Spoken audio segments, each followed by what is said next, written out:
кипяток. Оставляем на 7-10 минут.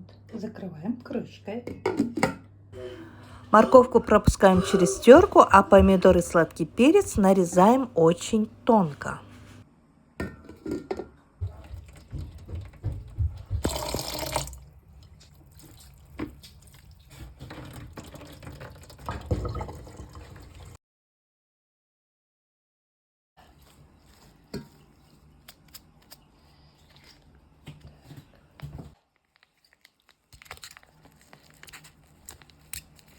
Плюс к заправке я еще добавляю немного соевого соуса.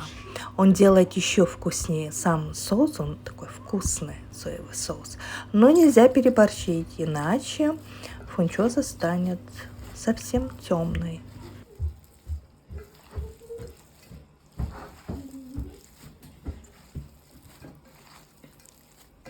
Так, решила еще добавить огурец.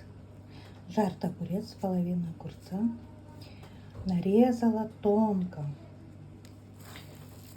Вот так вот. Чтобы, знаете, цвет был такой красивый, чтобы и присутствовал зеленый цвет. Вот такой салат фунчоза с овощами у меня получился. Знаете, он такой вкусный и в то же время такой легкий, не жирный. Я не знаю, я не пробовала еще делать с мясом, но мне кажется, не стоит. Лучше с овощами. На этом остановиться.